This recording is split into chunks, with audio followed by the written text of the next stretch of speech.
On the 12th of August 2000, the pride of Russia's northern fleet vanished beneath the icy waters of the Barents Sea. The nuclear submarine Kursk, carrying 118 souls, simply stopped responding to radio calls during what should have been a routine naval exercise. Within hours, the world watched as rescue ships raced toward the last known coordinates, while Moscow's official story began to crumble under scrutiny. The Russian government claimed a torpedo malfunction caused the disaster, case closed. But 23 years later, declassified documents, survivor testimonies, and underwater footage reveal a far more troubling truth. The real story involves foreign submarines, cover-ups at the highest levels, and desperate men trapped in a steel tomb who lived far longer than anyone admitted. What if the Kursk disaster wasn't an accident at all? Before we dive deeper, tell us where you're watching from. And if this story grips you, make sure you're subscribed, because tomorrow I've saved something extraordinary for you. The radio crackled to life in the communications room of the Severodvinsk naval base, where Captain First Rank Gennady Lyachin's voice carried the confidence of a man who had commanded nuclear submarines for over 2 decades. It was the 10th of August, 2000, just 2 days before everything would change forever. The blueprint spread across the briefing table showed the magnificent vessel he commanded, the Kursk, officially designated K-141, a Project 949A, anti-class nuclear-powered guided missile submarine that represented the pinnacle of Soviet naval engineering. At 154 meters long and displacing over 24,000 tons when submerged, the Kursk was no ordinary submarine. The construction blueprints revealed a double-hulled monster capable of diving to depths of 500 meters, armed with 24 Granite anti-ship cruise missiles and 28 torpedoes. Her twin nuclear reactors could push her through the water at speeds that made Western naval commanders nervous during the height of the Cold War. But those days seem like ancient history now, replaced by joint exercises and cautious cooperation.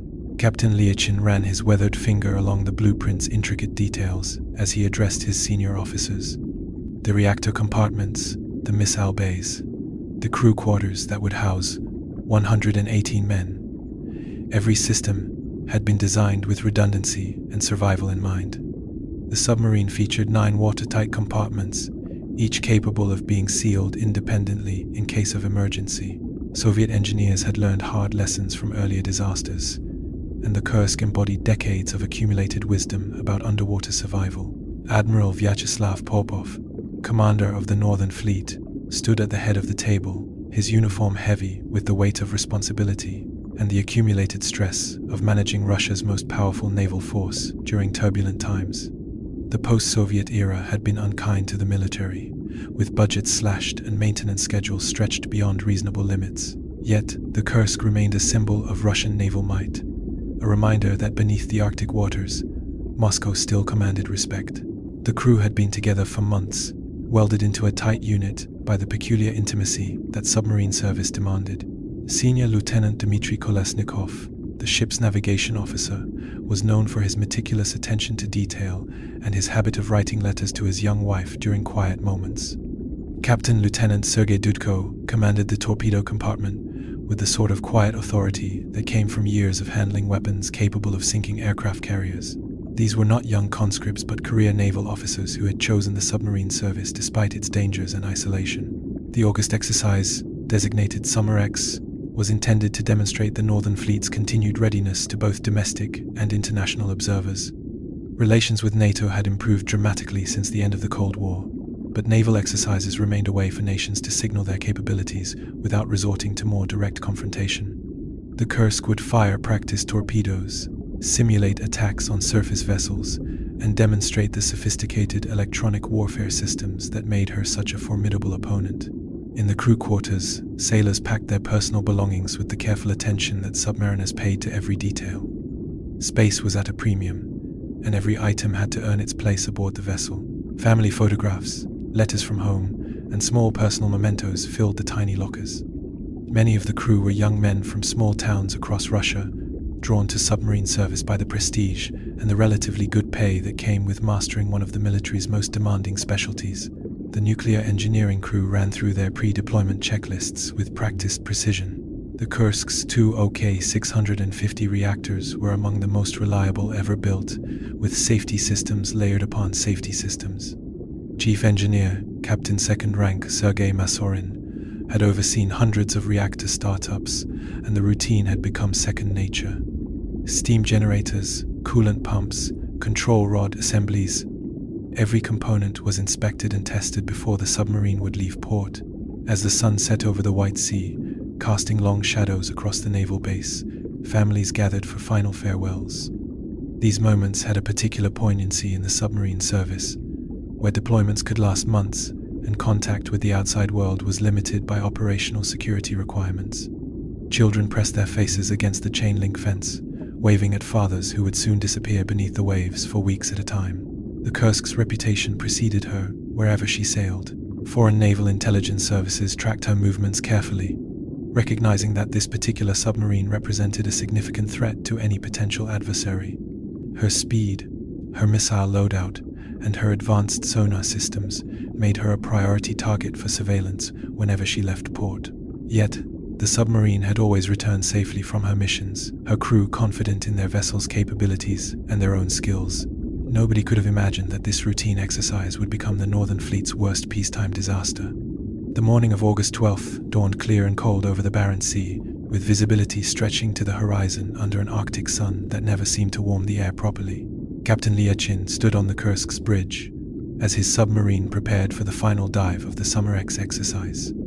The naval exercise schedule, meticulously planned months in advance, called for a simulated torpedo attack on the battlecruiser Pyotr Veliki at precisely 11:28 local time.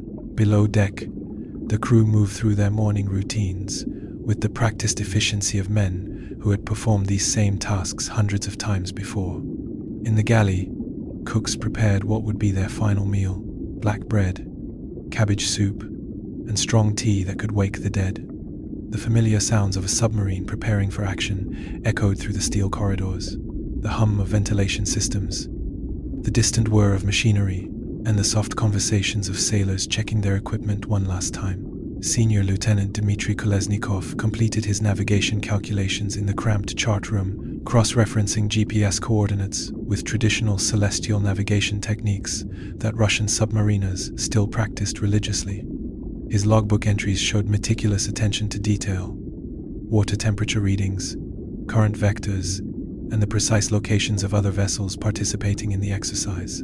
The young officer had no way of knowing he was documenting the final hours of the submarine he called home. In the torpedo compartment, Captain Lieutenant Sergei Dudko supervised the loading of practice torpedoes for the mock attack.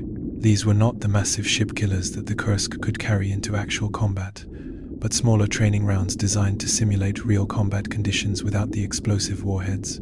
The torpedoes themselves were marvels of engineering: sophisticated guidance systems, powerful propulsion units, and sensors capable of tracking targets across vast distances underwater. The reactor compartment hummed with controlled nuclear energy as Chief Engineer Masarin monitored the power plant that drove the massive submarine through the water. Every gauge showed normal readings, every system functioned within acceptable parameters. The twin reactors had operated flawlessly for years, providing the enormous amounts of energy needed to propel a 24,000-ton vessel at high speed, while powering all the electronic systems that made modern submarine warfare possible. At 10:30 a.m., Captain Liachin gave the order to dive. The massive ballast tanks flooded with seawater, and the Kursk began her descent toward her operating depth of 60 meters. The transition from surface to underwater operations always required heightened attention. This was when submarines were most vulnerable, when the complex dance between buoyancy and ballast had to be performed with perfect precision. Sailors at their diving stations called out depth readings and system status reports in the calm, professional voices that submarine service demanded. Admiral Popov monitored the exercise from the command vessel Pyotr Veliki, tracking the submarine's progress on sophisticated sonar displays that showed the Kursk as a slowly moving blip beneath the waves. Radio communications between the surface vessels and the submarine followed standard protocols: brief, coded messages that conveyed essential information without revealing operational details to any foreign intelligence services that might be listening. The families back at Severodvinsk went about their Saturday morning routines. unaware that their husbands, fathers, and sons were about to participate in an exercise that would end in tragedy. Children played in playgrounds while wives did their weekend shopping, secure in the knowledge that submarine exercises were routine events that posed no unusual danger. The naval wives had learned to live with the constant low-level anxiety that came with loving men who worked in one of the world's most dangerous professions, but they had also learned to trust in their husbands' skills and their submarine's engineering. At 11:15 a.m., the Kursk reached her attack position and prepared to fire practice torpedoes at the surface vessels above. In the torpedo compartment, final checks were completed on the weapon systems. The torpedoes were loaded into their tubes, compressed air systems were charged, and targeting computers received the coordinates for their simulated attack. Everything proceeded according to the carefully rehearsed procedures that had been followed successfully countless times before. The exercise was proceeding perfectly when Captain Lyachin made his final radio transmission to Admiral Popov at 11:28 a.m. His voice carried the confidence of a commander who had executed similar maneuvers throughout his career. The message was brief and professional, proceeding with torpedo attack as scheduled. Those would be the last words ever heard from the Kursk. At 11:29 a.m., Norwegian seismic stations located hundreds of miles away registered the first underwater explosion. 1 minute later, they detected a second, much larger explosion that shook the ocean floor with the force of a small earthquake. But in the command centers of the Northern Fleet, nobody yet realized that the pride of the Russian submarine force had just suffered a catastrophic accident that would claim the lives of everyone aboard. The silence came first. Admiral Popov noticed it at 11:32 a.m. when the Kursk failed to acknowledge a routine status check from the command vessel. In submarine operations, communication protocols were sacred. Every message required confirmation. Every silence demanded investigation. The Admiral's weathered face showed the first signs of concern as he leaned over the radio operator's shoulder, listening to the static that had replaced the submarine's familiar transmissions. "Kursk, this is Fleet Command. Report your status." The radio operator's voice carried across the Arctic waters, but only empty frequencies answered back. The Norwegian seismic monitoring station at Karasjok had already detected the underwater disturbances, but this information wouldn't reach Russian naval headquarters for several more hours. The scientists studying their seismograph readings initially assumed they had recorded a small earthquake beneath the Barents Sea, a not uncommon occurrence in the geologically active Arctic region. Captain First Rank Vladimir Kuroyedov, Deputy Commander of the Northern Fleet, joined Admiral Popov at the communications station as the minutes ticked by without contact. Both men had commanded submarines during the Soviet era, when radio silence was often tactically necessary but never lasted longer than operational requirements demanded. The Summer X exercise called for continuous communication updates, and the Kursk's failure to respond violated every established protocol.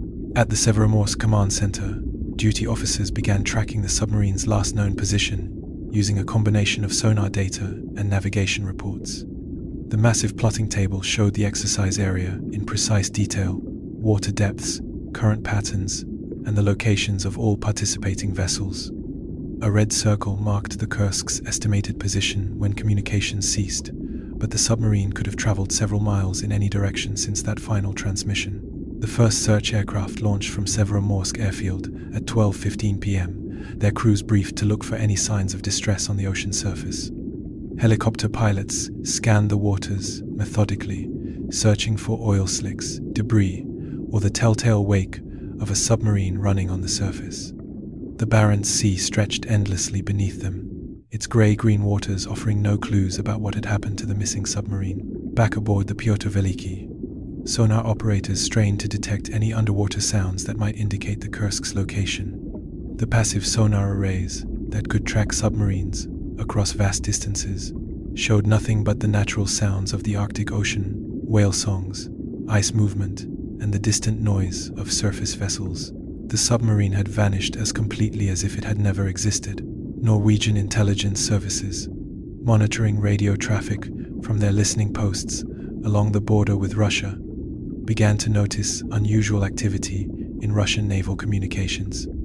Coded messages flew between ships and shore bases with an urgency that suggested something more serious than a routine exercise problem. The seismic data from their monitoring stations took on new significance when analysts realized the timing coincided with the Russian naval exercise.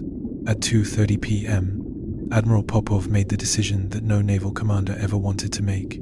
He declared the Kursk officially missing and activated emergency search protocols.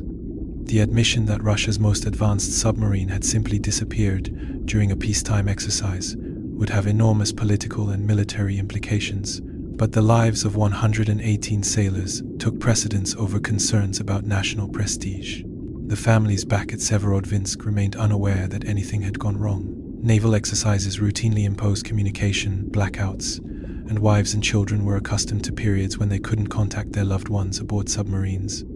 The base commander decided to delay any announcement until search efforts could determine the submarine's status, a decision that would later fuel accusations of callous disregard for family members' right to know.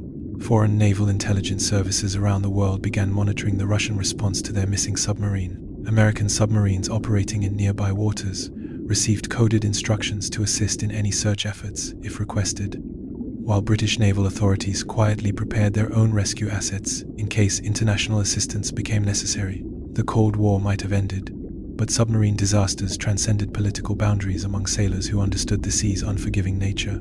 As afternoon turned toward evening, the search area expanded to cover hundreds of square miles of Arctic Ocean. More aircraft joined the hunt, their crews working in shifts to maintain continuous surveillance of the waters where the Kursk had vanished. Surface vessels crisscrossed the search grid in carefully coordinated patterns, their sonar systems probing the depths for any sign of the missing submarine. The radio operators continued their calls into the emptiness, hoping against hope that some equipment malfunction had caused the communication failure and that the Kursk would surface with her crew intact. But as the hours passed without any response, even the most optimistic observers began to fear that something catastrophic had occurred beneath the Arctic waters. The Norwegian seismic readings, when they finally reached Russian intelligence services through diplomatic channels, painted a disturbing picture of underwater explosions that coincided precisely with the submarine's disappearance. The data suggested not one, but two separate detonations, with the second far more powerful than the first, a pattern that would fuel speculation and conspiracy theories for decades to come.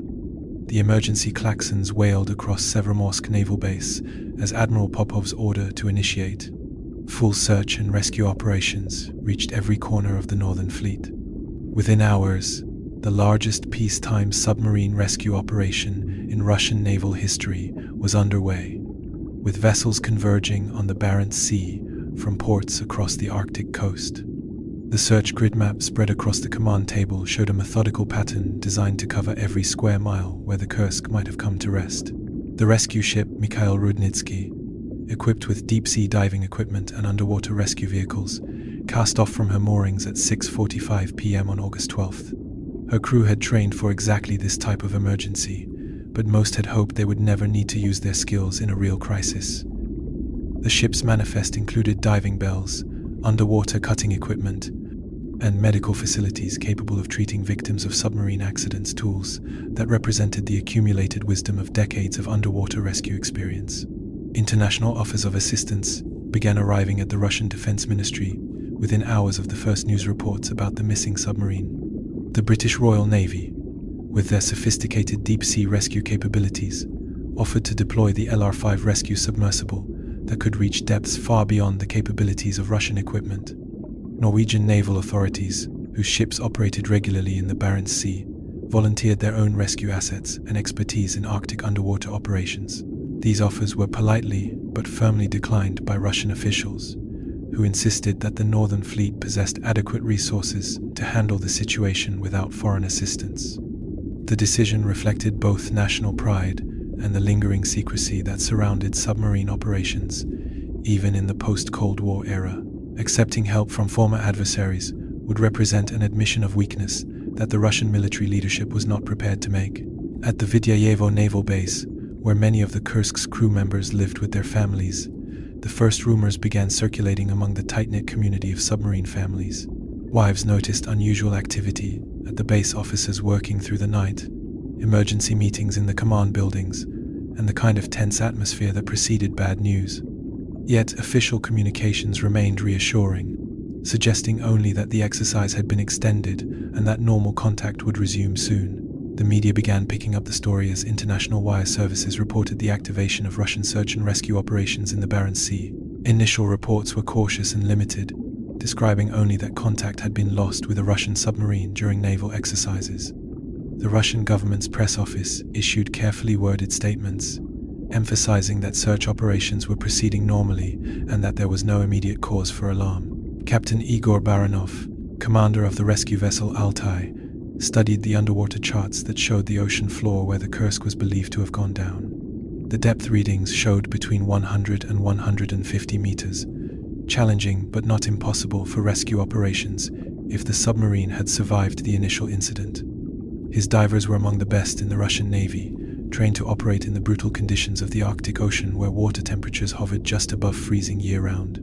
The Northern Fleet's submarine rescue protocols, developed after previous accidents during the Soviet era, called for systematic searches, using both surface vessels and underwater detection equipment.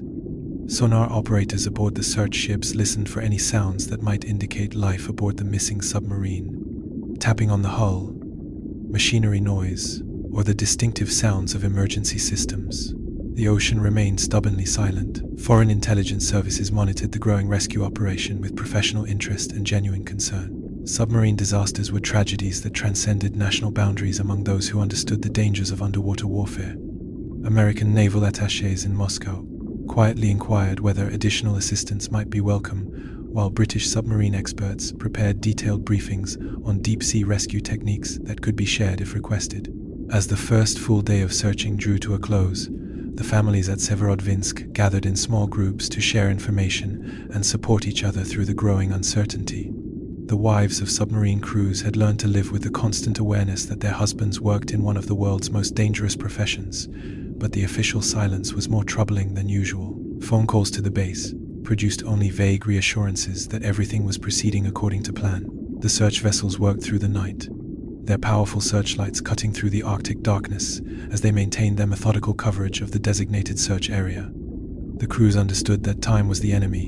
In submarine rescue operations, every hour that passed reduced the chances of finding survivors if the Kursk had suffered a catastrophic accident.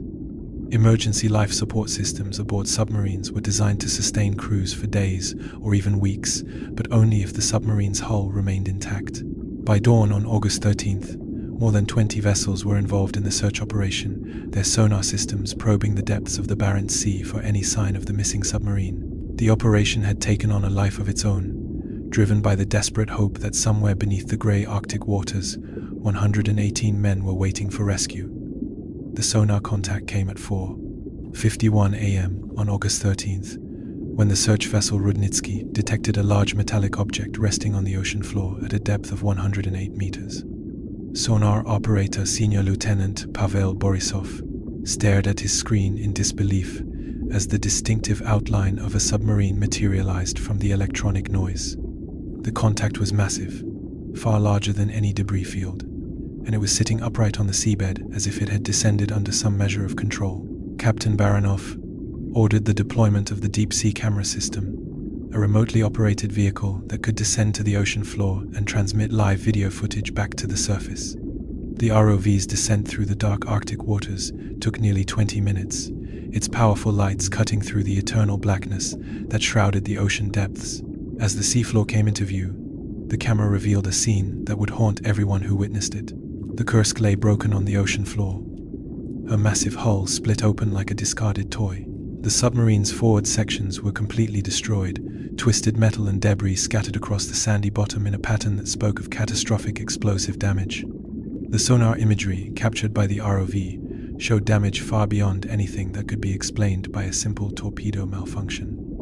This was destruction on a scale that suggested either multiple explosions or a single blast of enormous magnitude. Admiral Popov received the initial damage assessment report at 6:15 a.m., the typed pages describing destruction that made survival impossible for anyone in the submarine's forward compartments. The torpedo room, the crew quarters, and the command and control centers had been obliterated by forces that defied easy explanation. Metal bulkheads, designed to withstand enemy torpedo attacks, had been peeled back like aluminum foil, revealing the terrible power of whatever had destroyed the submarine. The video footage from the ROV painted an even more disturbing picture. The Kursk's nuclear reactors appeared to have shut down safely, their emergency systems functioning as designed even in the face of catastrophic damage to the rest of the submarine. But the forward third of the vessel was simply gone, replaced by a gaping hole that spoke of explosive forces far beyond anything in the submarine's own weapons inventory. Dr. Anatoly Sagalevich, Russia's leading expert on deep-sea operations, studied the sonar readings from his position aboard the research vessel Academic Mstislav Keldysh. His analysis of the damage patterns suggested that the explosion had originated within the submarine's torpedo compartment, but the scale of destruction indicated forces that exceeded the explosive power of any weapons known to be aboard the vessel. The images showed metal that had been subjected to temperatures and pressures that pushed the boundaries of what steel could withstand. The rescue teams realized with growing horror that their mission had changed from rescue to recovery. No one could have survived the explosive forces that had torn apart the submarine's forward sections, the crew quarters, the galley where sailors had eaten their final breakfast, and the navigation spaces where Dmitry Kolesnikov had made his last calculations were buried beneath tons of twisted metal and debris. Yet, the sonar readings revealed something that offered a desperate glimmer of hope. The submarine's aft compartments appeared to be intact, their hulls unbreached and their watertight integrity possibly maintained. If any crew members had been in the engineering spaces or the rear torpedo room when the explosion occurred, they might have survived the initial catastrophe. Emergency bulkheads designed to contain flooding could have sealed off the undamaged sections, creating potential survival spaces for anyone lucky enough to be in the right place when disaster struck. The depth at which the Kursk had come to rest presented enormous challenges for any rescue attempt. At 108 meters below the surface, the submarine lay at the very limits of conventional diving operations. The water pressure at that depth was more than 10 times greater than at the surface, requiring specialized equipment and highly trained personnel to conduct any meaningful rescue operations. Admiral Popov faced an agonizing decision. The international offers of assistance that had been politely declined the previous day suddenly seemed more attractive as the scale of the disaster became apparent. British and Norwegian rescue submarines could operate at depths that were beyond the capabilities of Russian equipment, but accepting foreign help would require admitting that the Northern Fleet lacked the resources to rescue its own personnel. The families at Severodvinsk still knew nothing of the discovery, but rumors were beginning to circulate among the naval wives that something terrible had happened to their husbands. The unusual activity at the base, the constant stream of high-ranking officers arriving from Moscow, and the complete lack of communication from the submarine suggested that this was no ordinary training exercise delay. Foreign intelligence services, monitoring Russian naval communications, began to piece together the magnitude of the disaster from intercepted radio traffic. The scale of the search operation, the types of equipment being deployed, and the urgency in official communications all pointed to a submarine accident of unprecedented proportions. Deep beneath the Arctic waters, in the darkness of Compartment 9, 23 men clung to life in a space that had become their tomb. The explosion that destroyed the forward sections of the Kursk had triggered automatic emergency systems throughout the submarine, sealing watertight doors and activating emergency lighting powered by backup batteries. Captain Lieutenant Dmitry Kolesnikov, thrown from his navigation station by the force of the blast, struggled to his feet in the cramped engineering space that had become a refuge for the submarine's survivors. The handwritten note discovered months later would tell their story in Kolesnikov's careful script. All personnel from compartments 6, 7, and 8 have moved to compartment 9. There are 23 people here. We have made this decision because of the accident. None of us can get to the surface. The words, written in pencil on a scrap of paper, captured the desperate situation faced by men who had survived the initial catastrophe, only to find themselves trapped in a steel prison beneath 108 meters of frigid seawater. The survivors included some of the Kursk's most experienced sailors, men who understood submarine systems and emergency procedures better than almost anyone in the Russian Navy. Senior Midshman Vladimir Fedulov, the submarine's senior enlisted man, took charge of rationing the emergency air supplies, while Captain Lieutenant Kolesnikov attempted to establish some form of communication with the surface. The emergency communication systems had been damaged in the explosion, leaving them cut off from the rescue operations they hoped were already underway above them. The compartment's emergency life support systems were designed to sustain a much smaller number of personnel for extended periods. With 23 men consuming oxygen and producing carbon dioxide, the air quality deteriorated rapidly, despite the best efforts of the atmospheric control equipment. The survivors understood their situation with the clear-eyed realism of professional sailors they had, perhaps hours or days before the atmosphere became unbreathable. Captain Lieutenant Rashid Aryapov, the submarine's deputy damage control officer, worked frantically to assess the extent of flooding in adjacent compartments. The sounds of rushing water and the subtle changes in the submarine's attitude told him that several sections were taking on seawater, but the watertight integrity of Compartment 9 remained intact. Emergency pumps struggled against the inflow, but the damage to the submarine's hull was too extensive for any repairs that could be accomplished with the tools available to the trapped crew. The men took turns writing final messages to their families, using whatever paper they could find in the engineering spaces. These letters, discovered during the eventual recovery operations, revealed the thoughts of sailors who faced death with remarkable courage and dignity. They wrote of their love for wives and children, their pride in serving aboard the Kursk, and their hope that the families they left behind would remember them as men who had served their country with honor. The submarine's emergency beacon systems had been destroyed in the explosion, eliminating any possibility of signaling their location to rescue vessels. The survivors attempted to create noise by hammering on the submarine's hull with tools from the engineering spaces, hoping that sonar operators aboard surface vessels might detect the rhythmic tapping that represented their only means of communication with the outside world. As the hours passed, the atmospheric conditions in Compartment 9 continued to deteriorate. Carbon dioxide levels rose steadily, despite the efforts of emergency scrubbing systems that were overwhelmed by the number of personnel in the confined space. The men began experiencing the early symptoms of carbon dioxide poisoning, headaches, dizziness, and difficulty concentrating, but they continued their efforts to signal for help and document their final hours.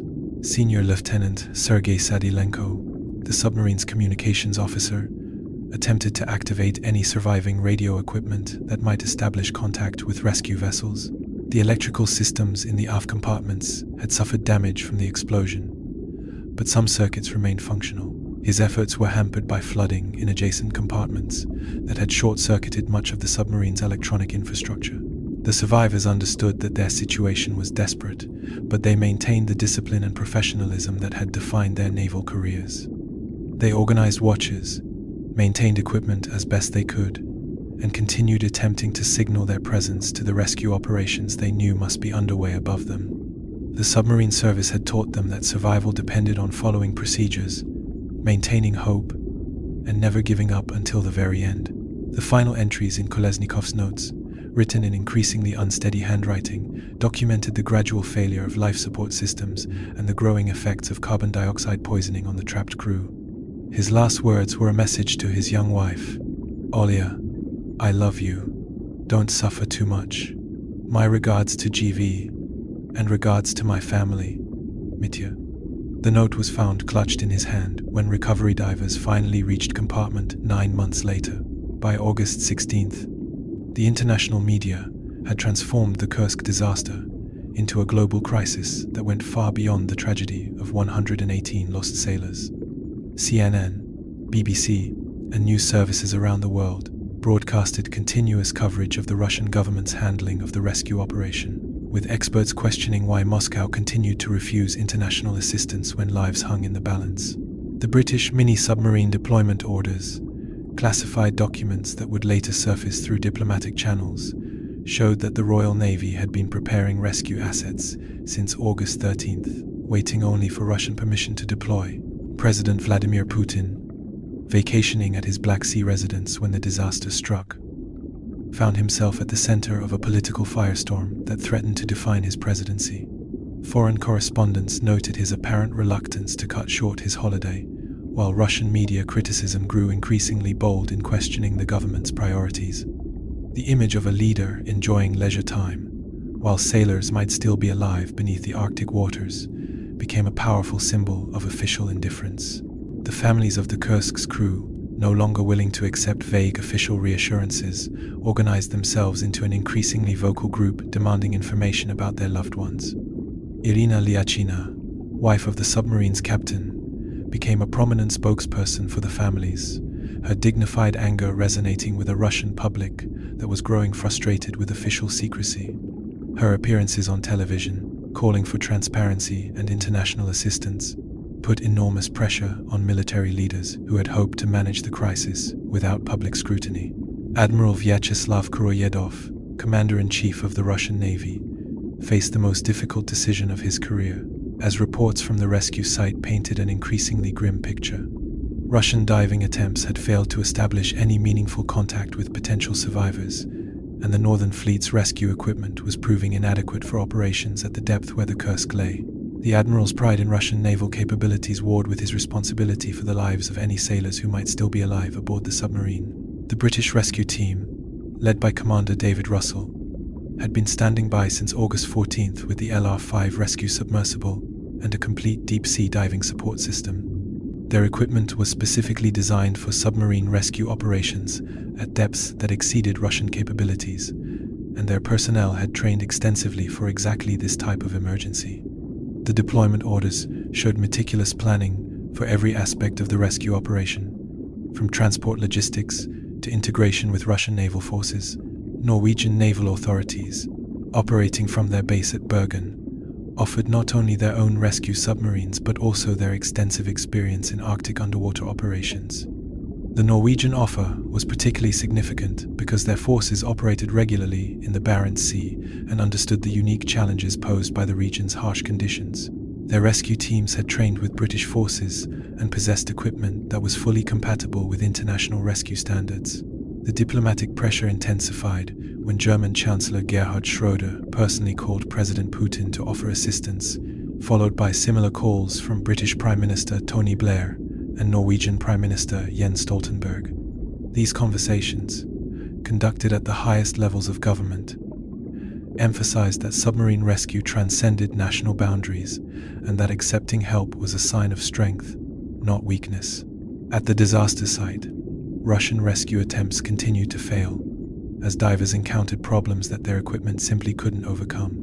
The depth, the damage to the submarine's hull, and the harsh Arctic conditions combined to create challenges that pushed Russian capabilities beyond their limits.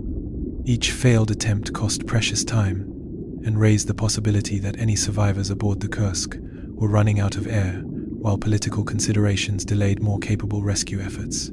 The international maritime community watched with growing frustration as bureaucratic obstacles prevented the deployment of rescue assets that might save lives.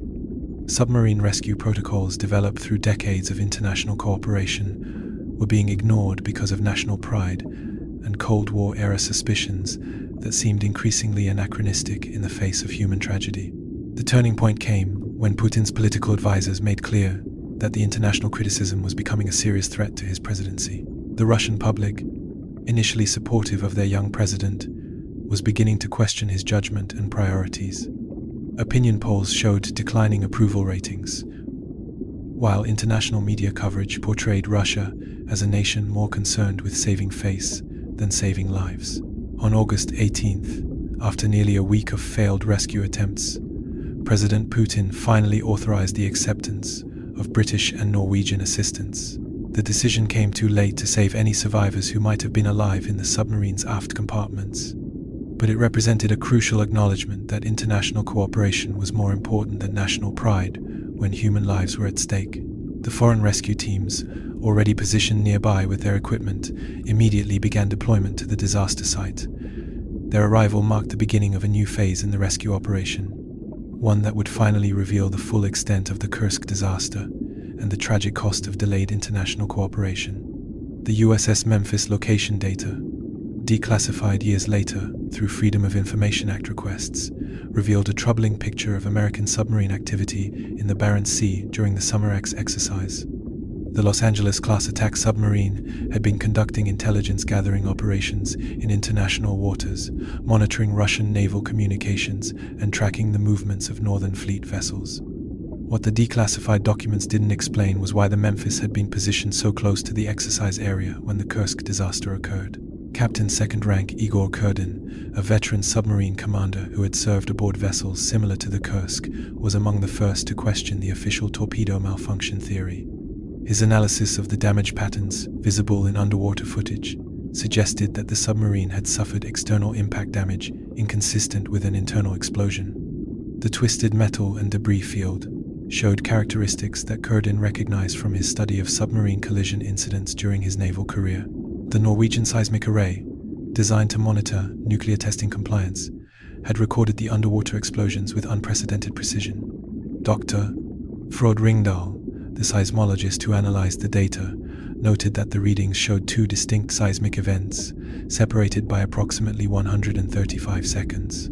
The first explosion registered as a relatively small disturbance, while the second was massive, far larger than any conventional torpedo warhead could produce.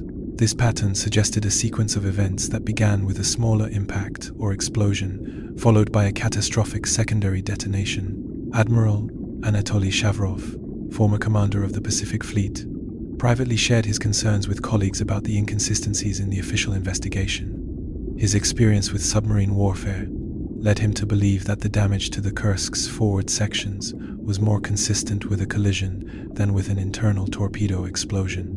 The pattern of destruction, the location of the debris field, and the physics of the recorded explosions all pointed toward an external cause that the Russian government seemed determined to ignore.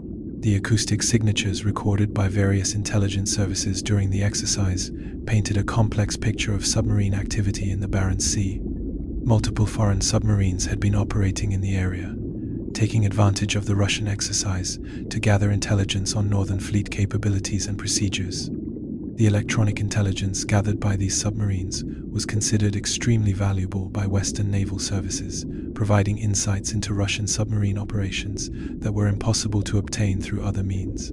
Commander William Jackson, former captain of HMS Splendid, offered his professional assessment of the damage patterns visible in the underwater footage.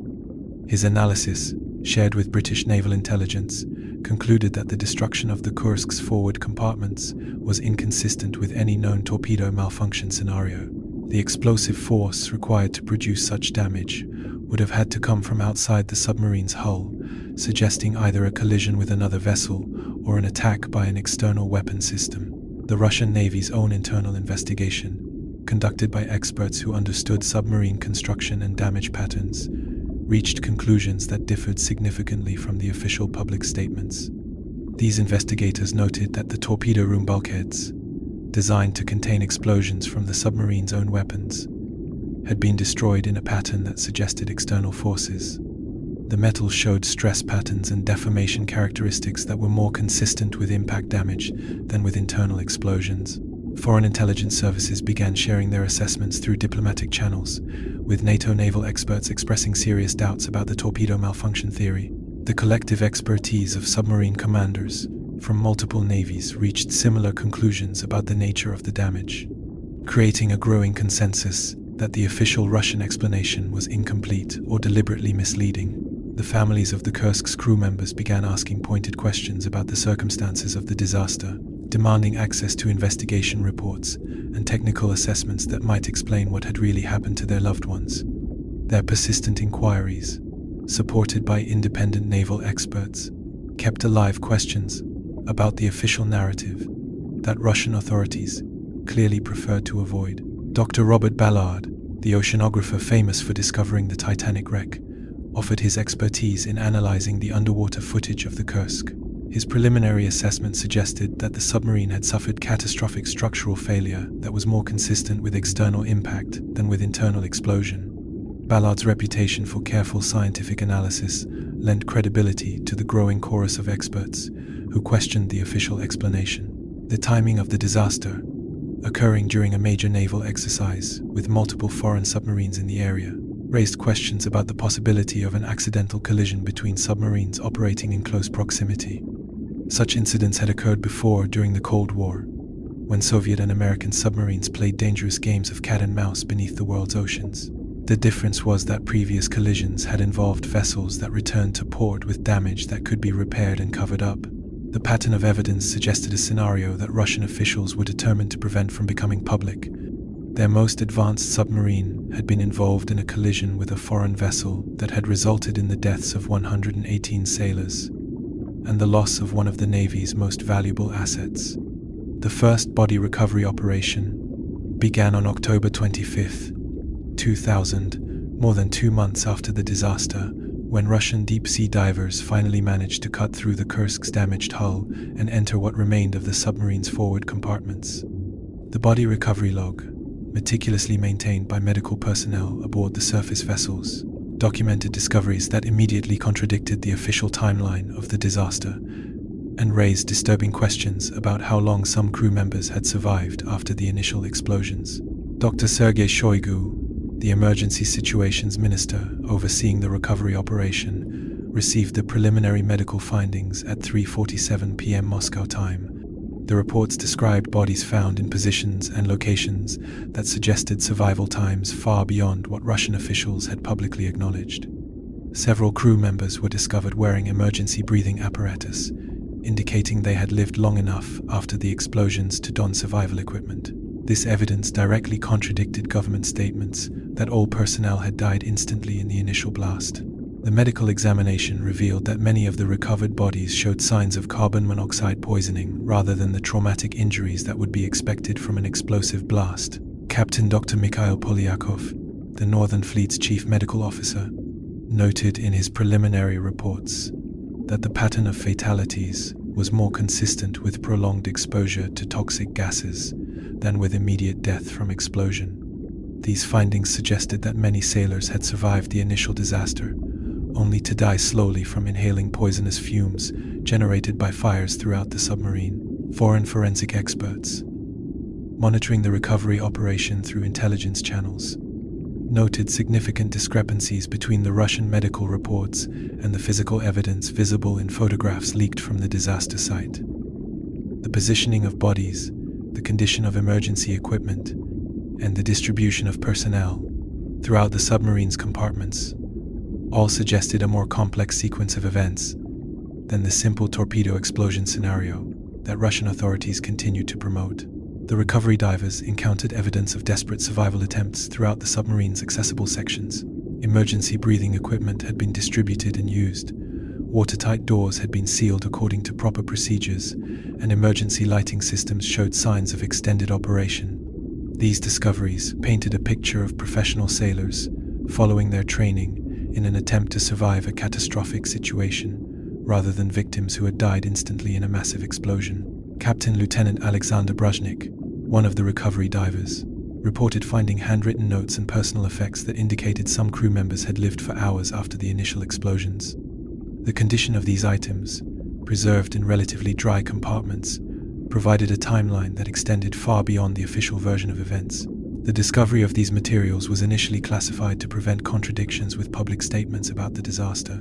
The forensic analysis conducted on the recovered bodies revealed chemical residues and burn patterns that were inconsistent with the types of explosives found in submarine torpedo warheads.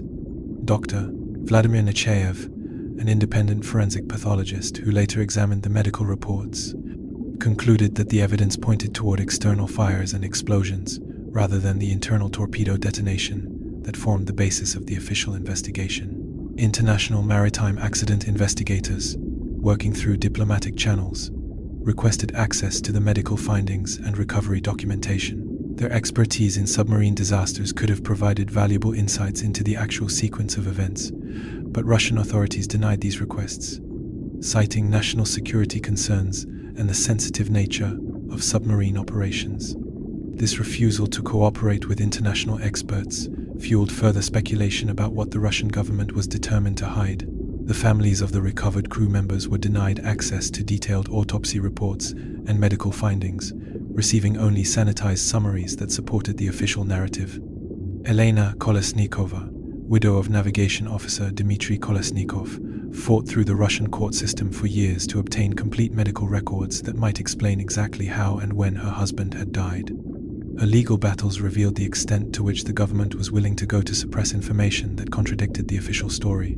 The recovery operations revealed physical evidence throughout the submarine that suggested the crew had been preparing for emergency surface procedures when the disaster occurred. Emergency ballast systems showed signs of activation, surface communication equipment had been prepared for use, and survival gear had been distributed according to standard emergency protocols. This evidence indicated that the crew had time to react to their situation, contradicting claims that death had been instantaneous. The pattern of structural damage observed during the recovery operations provided additional evidence against the torpedo malfunction theory. The metal showed stress patterns and fracture characteristics that were more consistent with external impact forces than with internal explosions. Engineering experts who examined the wreckage noted that the submarine's own weapons could not have produced the type of structural failure observed throughout the forward compartments. The body recovery log documented the discovery of personal effects and equipment that had been damaged by forces acting from outside the submarine's hull inward, rather than from internal explosions acting outward. This physical evidence supported the growing consensus among independent experts that the Kursk had been the victim of an external attack or collision, not an internal accident. The Weapon System Analysis Report, compiled by a team of international torpedo experts working under the auspices of NATO's Submarine Warfare Division, systematically dismantled every aspect of the Russian government's official explanation for the Kursk disaster. Dr.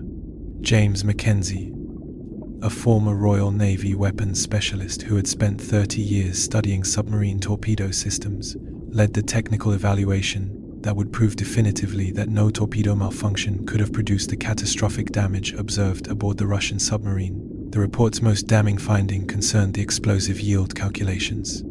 Even if every torpedo aboard the Kursk had detonated simultaneously, an impossibility given the submarine's safety systems, the combined explosive force would have been insufficient to produce the massive structural damage documented by underwater surveys. The physics simply didn't support the Russian theory that a single torpedo accident had destroyed the submarine's entire forward section and killed 118 crew members. Captain Robert Sterling, former commanding officer of USS Seawolf and one of the US Navy's leading experts on submarine weapon systems, provided detailed technical analysis of torpedo safety mechanisms that made accidental detonation virtually impossible. Modern submarine torpedoes included multiple redundant safety systems specifically designed to prevent the type of accident that Russian officials claimed had destroyed the Kursk. These safeguards had been tested and proven effective through decades of submarine operations by navies around the world. The metallurgical analysis of debris recovered from the Kursk revealed explosive signatures that were inconsistent with any known submarine torpedo warhead. Dr. Sarah Chen, a materials scientist at MIT who specialized in blast damage analysis, examined photographic evidence of the submarine's hull damage and concluded that the metal had been subjected to explosive forces far exceeding anything that could be produced by conventional torpedo warheads. The pattern of metal deformation suggested shaped charges or mining explosives rather than the relatively contained blast of a torpedo warhead. Professor Viktor Litvinenko, a former Soviet submarine designer who had worked on the Kursk's weapons systems, privately shared his analysis with Western intelligence services through diplomatic channels. His insider knowledge of the submarine's torpedo room layout and safety systems led him to conclude that the official Russian explanation was technically impossible. The submarine's torpedo storage and handling systems had been designed with multiple layers of protection, specifically to prevent the type of chain reaction explosion that Russian officials claimed had destroyed the vessel. The international forensic team's reconstruction of the explosion sequence revealed fundamental flaws in the Russian timeline. The Norwegian seismic data showed two distinct explosions, separated by 135 seconds, but Russian officials claimed that the second explosion was caused by sympathetic detonation of additional torpedoes. However, technical analysis proved that such a sympathetic detonation would have occurred within microseconds, not minutes, making the official explanation physically impossible. Commander Philippe Rousseau, France's leading submarine weapons expert, noted that the damage patterns visible in underwater footage were characteristic of external explosions rather than internal weapon detonations. His analysis of the debris field showed that the submarine's hull had been blown outward in some areas and inward in others, suggesting multiple impact points that could not be explained by a single internal explosion. This pattern was consistent with either a collision followed by explosive decompression or an attack by external weapon systems. The weapon system analysis revealed that the Kursk's torpedo room had been equipped with the latest Russian safety technology, including automated fire suppression systems, explosion containment bulkheads, and emergency jettisoning mechanisms. These systems had been tested extensively and had never failed during previous submarine operations. For the Russian theory to be correct, multiple independent safety systems would have had to fail simultaneously, a scenario that experts considered statistically impossible. Dr. Ahmed Hassan, an explosives expert from the International Atomic Energy Agency, examined the evidence of secondary explosions that had propagated throughout the submarine after the initial blast. His analysis showed that these subsequent explosions were caused by the ignition of diesel fuel and other combustible materials, not by the detonation of additional weapons. This finding supported the theory that the initial damage had been caused by external forces, which then led to fires and secondary explosions throughout the submarine. The technical community's consensus began to coalesce around the conclusion that the Russian government's torpedo malfunction theory was not just improbable, but physically impossible.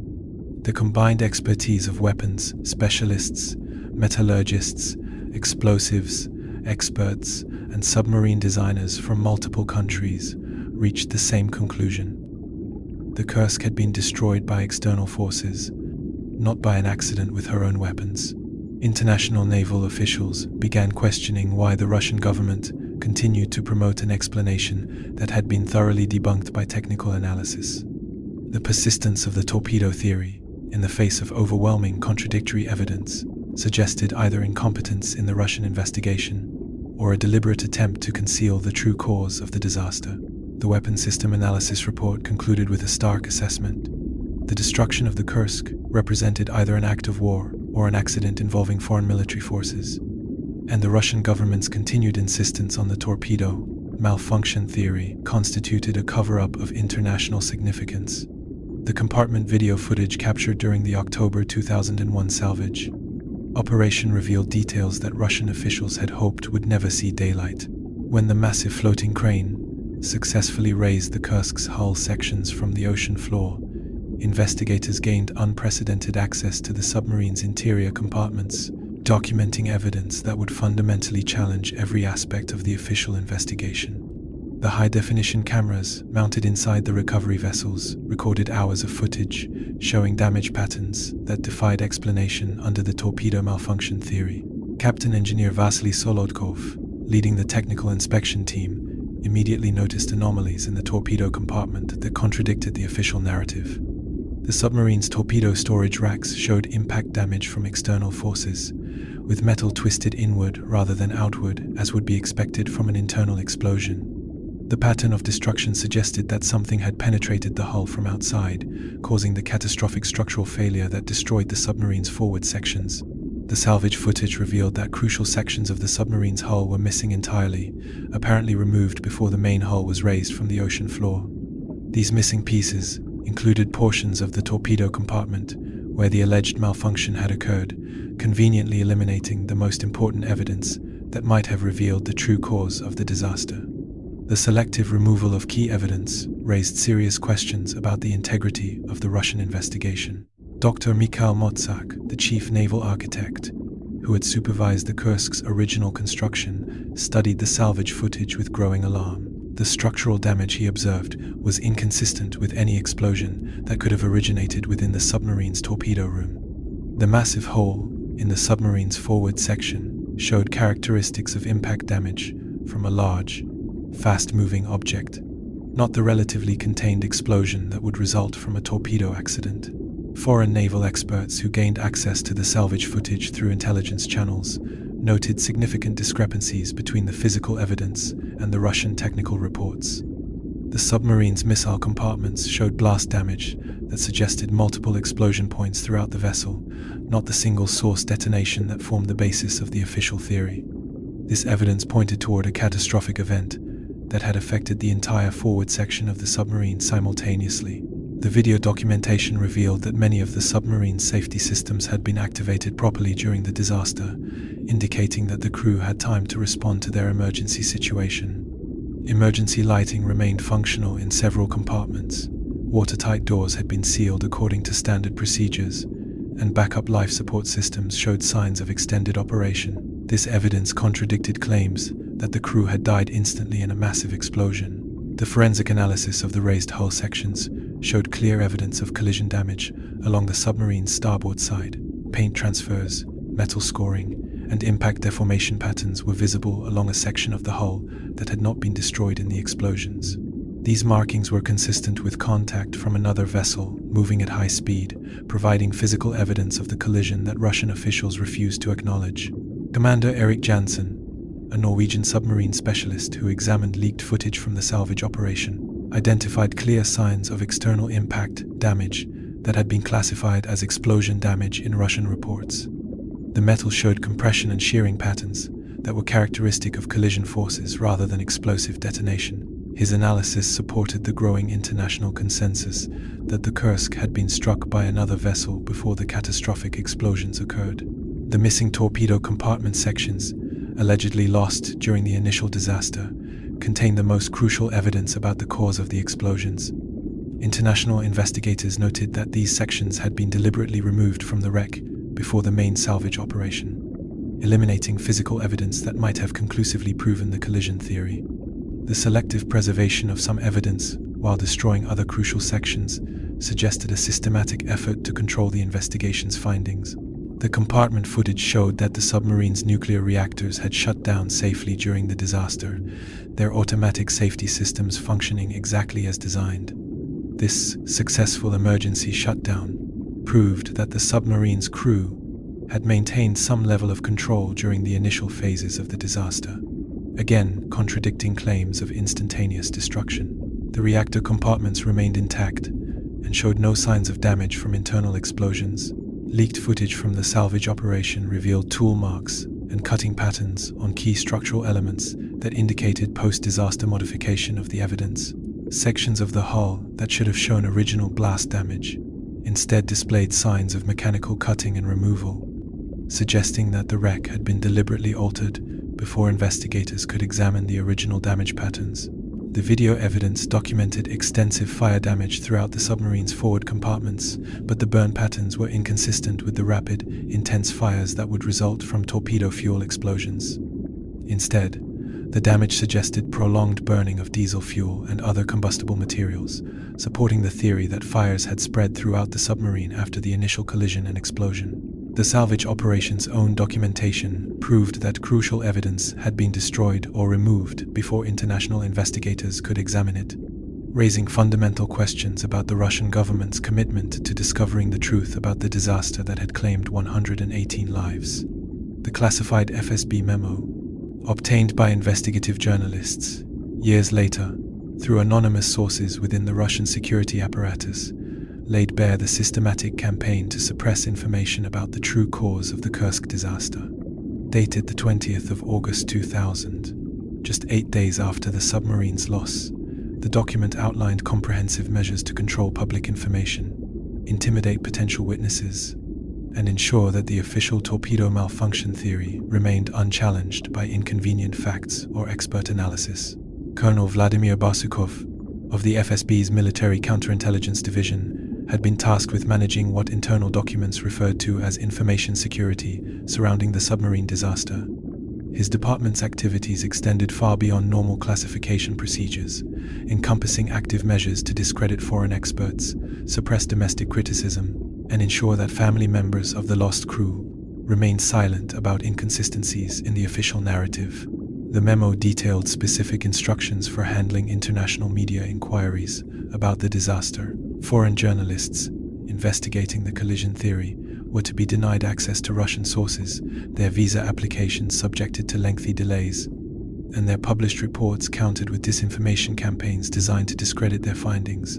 The document revealed a coordinated effort involving multiple government agencies to present a unified front supporting the torpedo accident theory, regardless of contradictory evidence. Captain First Rank Alexander Teslenko, a former Northern Fleet intelligence officer, received threatening phone calls within days of privately questioning the official explanation among his colleagues. The calls, traced by communications security specialists to FSB phone numbers, warned him that continued discussion of alternative theories would result in the loss of his military pension and potential criminal prosecution for revealing state secrets. Similar intimidation tactics were employed against other naval personnel who possessed technical knowledge that contradicted the government's narrative. The families of the Kursk's crew members found themselves under increasing surveillance as they organized to demand answers about their loved ones' deaths. Irina Lyachina, widow of Captain Lyachin, discovered that her telephone conversations were being monitored and her mail intercepted after she began corresponding with international submarine experts. The FSB memo specifically identified family members who posed potential threats to information security and outlined measures to neutralize their activism. Dr. Yuri Savinkov, a respected naval engineer who had publicly questioned the torpedo theory based on his analysis of the damage patterns, suddenly found himself under investigation for tax evasion and illegal possession of classified documents. The charges, filed shortly after his critical comments appeared in the Russian press, were widely seen as retaliation for his refusal to support the official narrative. His case sent a clear message to other experts who might consider speaking publicly about their doubts. The disinformation campaign extended to international forums, where Russian representatives systematically disputed foreign technical analyses of the disaster. At NATO submarine safety conferences, Russian delegates presented fabricated evidence supporting the torpedo malfunction theory, while attacking the credibility of experts who suggested alternative explanations. These presentations, prepared by FSB specialists, were designed to muddy the waters of scientific discourse and prevent consensus around the collision theory. Independent Russian journalists investigating the disaster found their sources drying up, as potential interviewees received visits from security personnel, warning them against cooperation with the media. Anna Politkovskaya, the respected investigative reporter who had begun researching the military's handling of the crisis, encountered systematic obstruction of her efforts to interview naval personnel and family members. Her press credentials were repeatedly challenged and her movements monitored by plainclothes agents. The memo revealed efforts to manipulate technical evidence before it could be examined by independent experts. Key pieces of debris from the submarine were classified as state secrets and removed from storage facilities where they might have been accessed by investigators. Underwater footage of the wreck site was edited to remove images that clearly showed collision damage, with the original recordings stored in FSB vaults, where they remained inaccessible to legitimate researchers. Foreign intelligence services monitoring Russian communications intercepted messages between FSB operatives and naval officials, coordinating their responses to international inquiries about the disaster. These intercepts revealed the extent to which the cover-up had become a priority for the highest levels of the Russian government, with resources normally reserved for protecting state secrets deployed to maintain the torpedo accident fiction. The intimidation campaign targeted not only Russian citizens but also international experts who had access to Russian sources. Professor Hans Müller, a German submarine specialist who had developed contacts within the Russian naval community, found his visa applications denied after he published papers questioning the official explanation. His Russian colleagues were warned that continued contact with him would result in security investigations and potential criminal charges.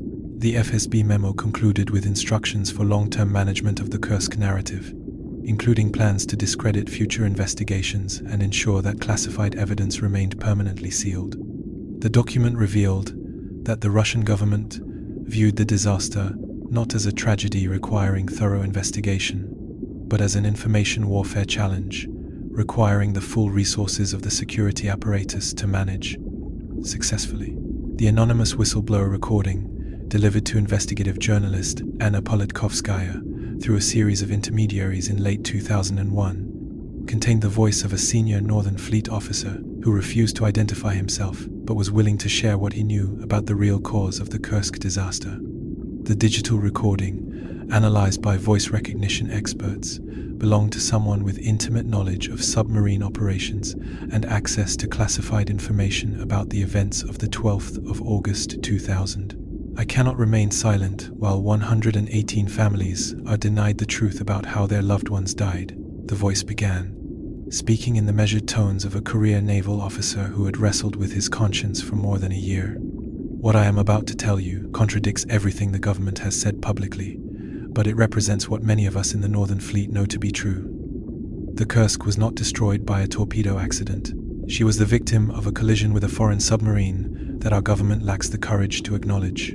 Rear Admiral Boris Kolyada, speaking on condition of anonymity from his retirement home in St. Petersburg, confirmed that senior Northern Fleet commanders had known about foreign submarine activity in the exercise area from the beginning. His 30-year career in submarine warfare had taught him to recognize the acoustic signatures of different submarine classes, and the sonar recordings from August 12th contained clear evidence of at least 2 foreign submarines operating in close proximity to the Kursk when the disaster occurred. The Americans had been shadowing our exercises for years, Kolyada explained during a clandestine meeting with journalists. It was a game we all played. They watched us. We watched them, and usually everyone went home safely. But something went wrong that day. The Memphis was too close, operating at depths and speeds that left no margin for error. When submarines collide at those speeds and depths, the results are catastrophic. Captain Second Rank Mikhail Kovalev, former deputy commander of the submarine Tula, broke his silence about conversations he had overheard in the hours following the disaster. Senior officers had discussed the presence of foreign submarines in the area and the possibility that one of them had been involved in the incident.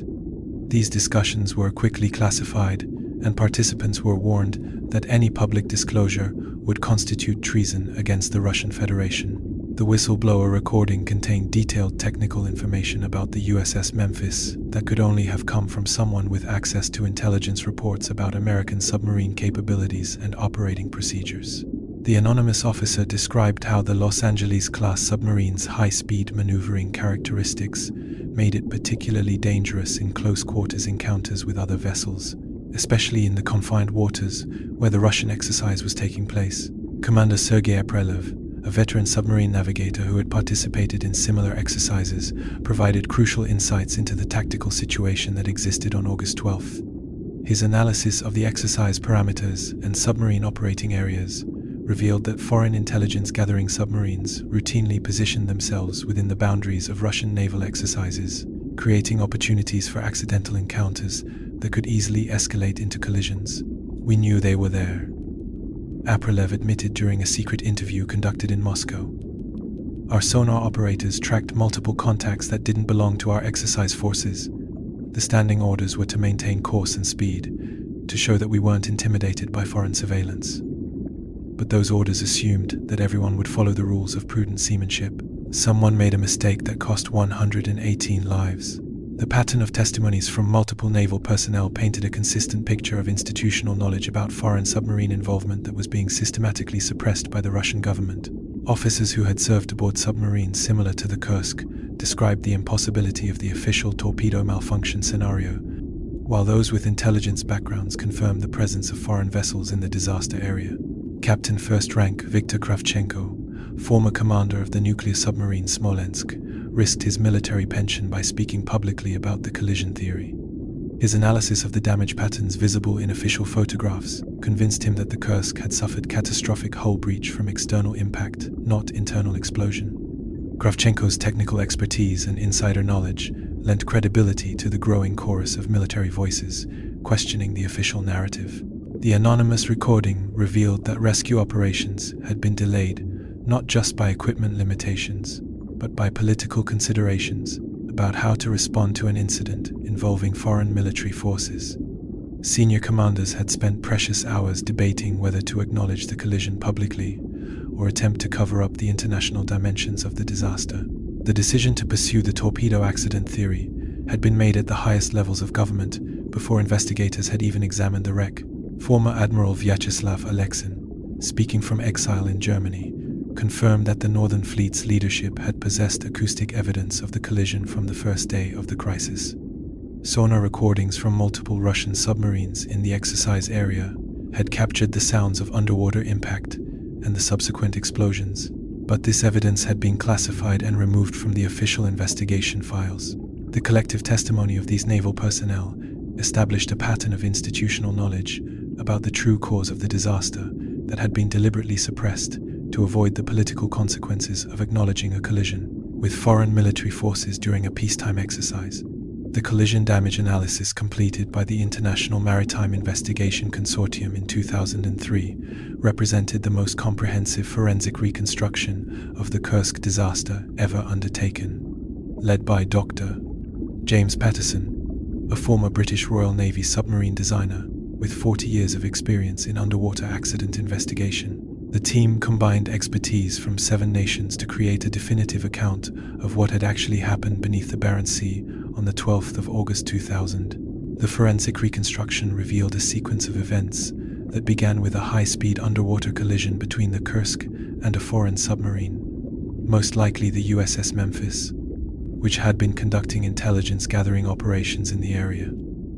Computer modeling of the impact dynamics showed that the collision occurred at a combined closing speed of approximately 60 knots, generating forces that instantly breached the Kursk's pressure hull and triggered the catastrophic sequence of explosions that destroyed the submarine's forward sections. Dr. Sarah Mitchell, the consortium's lead metallurgical expert, analyzed metal samples from the Kursk's hull that had been secretly obtained through intermediaries with access to the wreck site. Her electron microscope examination revealed impact signatures and stress patterns that were unambiguously characteristic of collision damage rather than internal explosion. The metal showed compression zones, shear patterns, and microfractures that could only have been produced by external impact forces of enormous magnitude. The timeline reconstruction demonstrated that the Norwegian seismic readings of 2 explosions, separated by 135 seconds, perfectly matched the collision scenario. The first, smaller explosion represented the initial impact and hull breach, while the second massive detonation occurred when seawater flooding the torpedo compartment reached the submarine's high-pressure air systems, triggering a devastating secondary explosion that completed the vessel's destruction. Commander David Walsh, former captain of HMS Trafalgar and the consortium's submarine operations specialist, provided crucial insights into the tactical situation that led to the collision. His analysis of submarine intercept procedures revealed that both vessels would have been operating at high speed and shallow depth to maximize their intelligence gathering capabilities, creating the perfect conditions for an accidental encounter between submarines whose crews were focused on their surveillance missions rather than collision avoidance. The forensic team's reconstruction of the USS Memphis's likely position and course at the time of impact explained several previously puzzling aspects of the disaster. The American submarine's approach angle would have brought her into contact with the Kursk's starboard side just forward of the torpedo compartment, explaining both the location of the catastrophic damage and the presence of paint transfers and metal scoring that had been documented but not explained by Russian investigators. Dr. Elena Voronova, a former Soviet submarine designer who had worked on projects similar to the Kursk, provided critical technical analysis of the damage patterns that definitively ruled out the torpedo malfunction theory. Her intimate knowledge of submarine construction techniques and safety systems allowed her to demonstrate that the observed structural failures were physically impossible under the internal explosion scenario promoted by Russian authorities. The consortium's investigation revealed that acoustic evidence of the collision had been systematically suppressed by both Russian and American authorities. Hydrophone recordings from multiple sources, including Norwegian coastal monitoring stations and other submarines in the area, contained clear signatures of underwater impact followed by explosive decompression. This evidence had been classified by both governments to avoid the political consequences of acknowledging the collision. The forensic reconstruction addressed every major inconsistency in the official Russian investigation, from the impossible explosive yields to the suspicious absence of key evidence. The international team's findings provided logical explanations for all the physical evidence while exposing the numerous fabrications and omissions that had characterized the Russian government's handling of the disaster. Professor Hans Zimmermann, the consortium's expert on submarine collision dynamics, demonstrated through computer simulation that the impact forces generated by the collision would have been sufficient to trigger the catastrophic structural failure observed throughout the Kursk's forward sections. His modeling showed that the submarine's torpedo compartment would have been instantly flooded with seawater under enormous pressure, creating the conditions for the secondary explosion that completed the vessel's destruction. The investigation revealed that both the Russian and American governments had possessed detailed knowledge of the collision from the first hours of the crisis, but had chosen to pursue a cover-up rather than acknowledge the international incident. The consortium's findings suggested that high-level diplomatic communications had occurred between Moscow and Washington to coordinate their responses and ensure that the collision remained secret.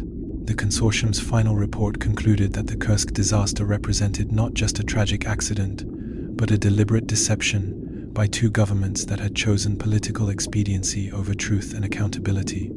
The report's findings provided families of the lost crew members with the definitive answers they had sought for years, while exposing the lengths to which nations would go to avoid responsibility for military accidents with international implications. The collision damage analysis stood as irrefutable proof that 118 Russian sailors had died not because of equipment failure or human error aboard their own submarine, but because of an accidental encounter with foreign military forces that both governments had conspired to conceal from the world. The family's legal petition, filed in the Moscow City Court on August 12, 2005, exactly 5 years after the disaster, represented the culmination of years of frustration, with official stonewalling and deliberate obfuscation. Elena Kolesnikova, widow of Senior Lieutenant Dmitry Kolesnikov, had emerged as the lead plaintiff in a lawsuit that demanded not monetary compensation, but something far more valuable: the truth about how 118 men had died beneath the Arctic waters, and why their government had lied about it for half a decade. The 847-page legal document, prepared with assistance from international human rights lawyers, systematically dismantled every aspect of the Russian government's official investigation. The petition presented evidence gathered from foreign intelligence sources, leaked classified documents, and testimonies from naval personnel who had risked their careers to speak publicly about what they knew. The legal team had compiled the most comprehensive challenge to government secrecy in post-Soviet Russian history. Irina Lyachina, widow of Captain Gennady Lyachin, testified before the court about the psychological torture inflicted on families who had been denied basic information about their loved ones' deaths. Her emotional testimony described years of official lies, bureaucratic obstruction, and government intimidation that had prevented families from grieving properly or achieving any sense of closure. The widow of the Kursk's commanding officer had become a powerful symbol of the state's callous disregard for its own citizens. The legal petition included previously classified sonar recordings that clearly documented the presence of foreign submarines in the exercise area on the 12th of August 2000. These acoustic signatures, obtained through sources within the Northern Fleet, provided irrefutable evidence that Russian authorities had known about foreign submarine activity from the first hours of the crisis, but had chosen to suppress this information in favor of the torpedo malfunction fiction. Judge Alexandra Petrova faced enormous pressure from government prosecutors who argued that the lawsuit threatened national security and should be dismissed on procedural grounds. The prosecution's case relied heavily on claims that submarine operations were inherently classified and that any disclosure of technical information would compromise ongoing military capabilities. The judge's decisions would test the independence of Russia's judicial system against the full weight of state security apparatus. International human rights organizations, including Amnesty International and Human Rights Watch, filed amicus briefs supporting the family's right to know the truth about their relatives' deaths. These organizations argued that government secrecy could not be used indefinitely to shield officials from accountability for decisions that had cost lives and violated the public trust. The international attention placed additional pressure on Russian authorities to address the family's legitimate demands. The courtroom proceedings revealed the extent to which the Russian government was willing to go to maintain its version of events. Government lawyers presented fabricated technical evidence, altered photographs of the wreck site, and testimony from officials who had been instructed to commit perjury rather than acknowledge the collision theory. The systematic presentation of false evidence demonstrated the institutional commitment to maintaining the cover-up regardless of legal or ethical constraints. Maria Kolesnikova, mother of navigation officer Dmitry Kolesnikov, submitted her son's personal effects to the court as evidence of the government's deception. The items returned to her by naval officials included a watch that had stopped at 11:32 a.m. on August 12th, 3 minutes after the official time of the torpedo explosion, but consistent with the timeline of a collision, followed by gradual flooding. This physical evidence contradicted the government's claims about the instant nature of the crew's deaths. The family's legal team presented expert testimony from international submarine specialists who had analyzed the collision theory and found it consistent with all available physical evidence. Dr. Robert Ballard, the oceanographer who had discovered the Titanic wreck, testified via video link about the damage patterns he had observed in underwater footage of the Kursk. His credibility as a neutral scientific expert lent enormous weight to the family's case. Foreign intelligence services, while unable to testify directly due to diplomatic constraints, provided declassified documents through intermediaries that supported the collision theory. These materials included acoustic analysis of the underwater explosions, technical assessments of submarine damage patterns, and communications intercepts that revealed coordination between Russian and American officials in the hours following the disaster. The legal proceedings uncovered evidence of witness intimidation and evidence tampering that had characterized the official investigation from its earliest stages. Former naval personnel testified about receiving threats and pressure to change their accounts of events, while technical experts described how crucial physical evidence had been removed or destroyed before independent analysis could be conducted. Judge Petrova's preliminary rulings suggested sympathy for the family's position, but her jurisdiction was limited by laws that protected state secrets and military operations from judicial scrutiny. The fundamental question facing the court was whether family members' rights to truth and accountability could override the government's claims of national security privilege. The lawsuit represented more than a legal challenge to official secrecy. It had become a test of whether ordinary citizens could demand accountability from their government when military operations resulted in the deaths of their loved ones, through negligence or cover-up. The memorial inscription carved into black granite at the Severodvinsk Naval Cemetery reads simply, "To the crew of the submarine Kursk, who died in the performance of their military duty on the 12th of August 2000. The official monument, unveiled by President Putin on the first anniversary of the disaster, makes no mention of how these men died or why their sacrifice occurred. This deliberate omission represents the continuing legacy of deception that has shaped Russian naval policy and international relations for more than 2 decades. The Kursk disaster fundamentally altered the relationship between the Russian military and its own personnel, creating a culture of institutional distrust that continues to affect recruitment and morale throughout the armed forces. Young Russians contemplating naval careers increasingly question whether their government would tell the truth about their deaths if they were killed in military service. The families of the Kursk crew had demonstrated that even the ultimate sacrifice would not guarantee honesty from the officials who sent men into harm's way. Admiral Vladimir Vysotsky, who succeeded to command of the Northern Fleet in 2001, inherited an organization traumatized by the disaster and the subsequent cover-up.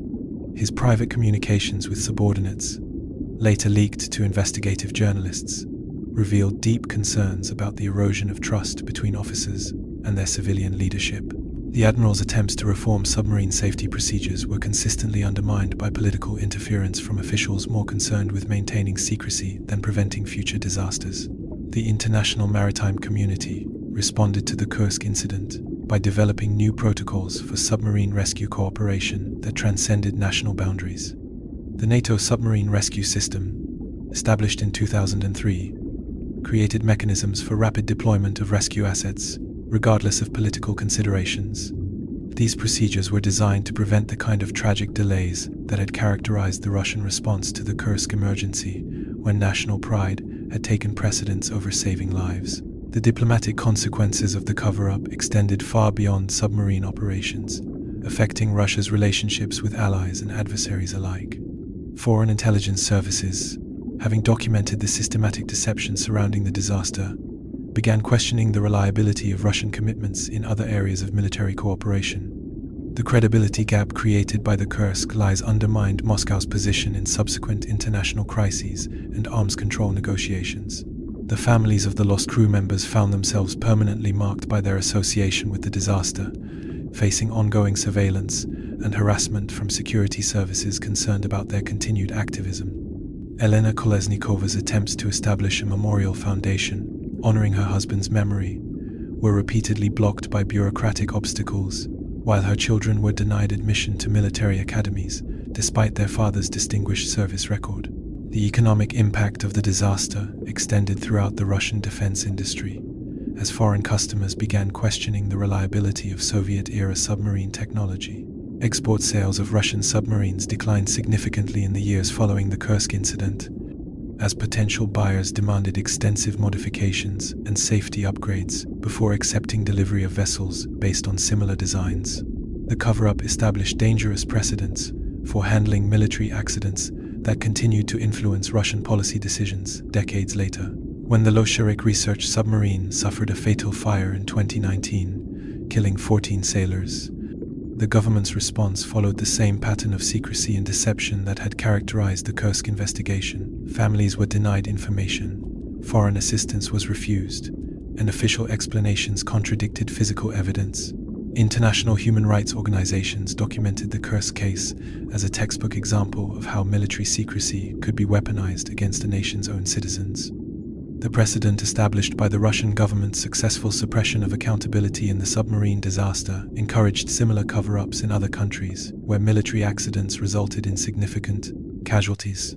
The technological legacy of the disaster included fundamental changes in submarine design philosophy, with new emphasis on escape systems and rescue compatibility.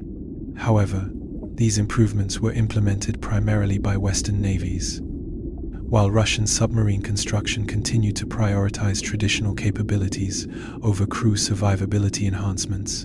The journalistic community that had investigated the Kursk disaster faced ongoing persecution that chilled coverage of subsequent military accidents.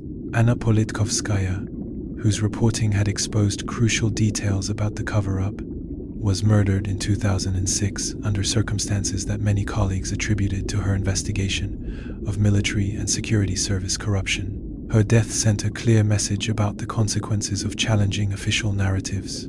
The memorial services held annually on August 12th became battlegrounds between families seeking to honor their loved one's memory with truth and officials determined to maintain their fictional narrative.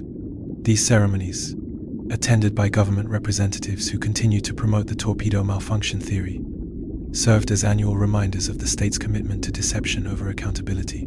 The Kursk disaster's legacy lives on in the continuing erosion of public trust in military and government institutions, the international isolation that results from systematic deception, and the precedent that national prestige justifies any level of dishonesty about military failures that cost lives. The declassified intelligence summary released by the National Security Archive in Washington, D.C. on the 12th of August 2023, exactly 23 years after the disaster, contained the final pieces of evidence that confirmed what investigators had suspected for decades. The document, obtained through a Freedom of Information Act lawsuit that had taken 7 years to resolve, included acoustic analysis, diplomatic communications, and damage assessment reports that definitively proved the Kursk had been destroyed in a collision with the USS Memphis. The intelligence summary revealed that both American and Russian governments had possessed conclusive evidence of the collision within hours of the disaster, but had agreed to maintain the torpedo malfunction fiction to avoid the political consequences of acknowledging an incident between nuclear submarines that could have triggered an international crisis. The document showed that high-level communications between Washington and Moscow had occurred throughout the rescue operation, coordinating their responses to ensure that the collision remained secret. Elena Kolesnikova, now in her 70s, received the news of the declassification while tending flowers at her husband's grave in the Severodvinsk cemetery. The widow, who had spent more than 2 decades fighting for the truth about Dmitri's death, finally had official confirmation that her husband and his crewmates had died because of foreign submarine operations, not because of equipment failure aboard their own vessel. The vindication came too late for many of the families, as several of the Kursk widows had died without ever learning the truth about their husband's fate. The current status of the investigation remains officially unchanged in Russia, where government authorities continue to maintain the torpedo malfunction theory despite overwhelming contradictory evidence. President Putin, now in his 3rd decade of power, has never acknowledged the collision or apologized to the families for the systematic deception that denied them closure for more than 20 years. The Russian government's commitment to the cover-up appears absolute, regardless of new evidence or changing international circumstances. International submarine safety protocols developed in response to the Kursk disaster have prevented similar tragedies from occurring, with improved communication systems and rescue procedures, ensuring that political considerations no longer delay life-saving operations. The NATO submarine rescue system has conducted successful rescue operations in several incidents since 2003, demonstrating that international cooperation can overcome the national pride that contributed to the loss of 118 lives in the Barents Sea. The families who survived the decades-long struggle for truth have found some measure of peace in knowing that their loved ones' deaths were not caused by incompetence or negligence aboard the Kursk, but by the inherent dangers of submarine operations during intelligence-gathering missions. This knowledge, while painful, has allowed them to honor their husbands' and sons' memories without the burden of believing they died due to preventable accidents.